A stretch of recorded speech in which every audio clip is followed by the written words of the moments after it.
Dans un petit village entouré de vastes savanes, près des rives du fleuve Niger, se trouvait un arbre ancien, un gigantesque baobab que les habitants appelaient l'esprit vivant. Ce baobab était réputé pour abriter une sorcière légendaire, Mama Nyoka, une femme aussi vieille que l'arbre lui-même, selon les récits des anciens. Mama Nyoka était connue pour ses pouvoirs extraordinaires. Elle maîtrisait les éléments, pouvait parler aux animaux, et son souffle était capable de guérir ou de maudire. On disait qu'elle n'était ni bonne ni mauvaise, mais qu'elle rendait justice en fonction des intentions des gens qui osaient la déranger. Un jour, un jeune homme du village, nommé Bayo, décida de chercher Mama Nyoka. Bayo n'était pas comme les autres. Il avait grandi avec un profond respect pour les contes de son peuple. Mais il portait un secret. Sa petite sœur était gravement malade, et aucune médecine traditionnelle ou moderne n'avait pu la sauver. Des rêves récurrents lui murmuraient que la sorcière du baobab détenait la réponse. Alors que le soleil se couchait, Bayo s'enfonça dans la savane.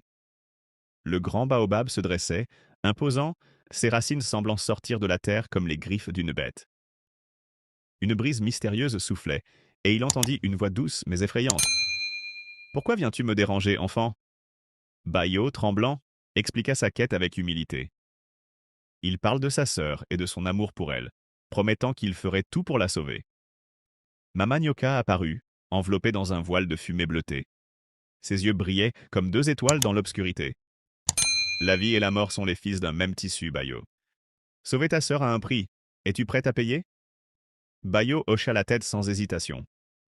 Mama Nyoka tendit une calebasse remplie d'un liquide doré. Fais boire cela à ta sœur, elle vivra, mais souviens-toi, tout ce qui est pris doit être rendu. Bayo remercia la sorcière et courut vers le village. Sa sœur but le remède et, comme par miracle, elle retrouva sa santé en une nuit. Le village tout entier célébrait, mais Bayo, lui, restait préoccupé. Quelques mois passèrent, et une nuit de pleine lune, une ombre entra dans le village. C'était Mama Nyoka.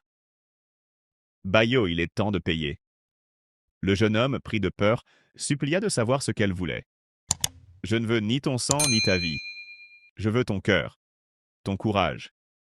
Viens avec moi, deviens mon apprenti, et apprends à équilibrer les forces du monde.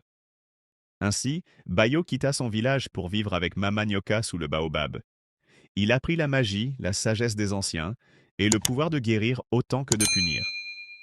Des années plus tard, il devint un homme respecté, connu comme le gardien des racines, poursuivant l'héritage de Mama Nyoka avec justice et compassion.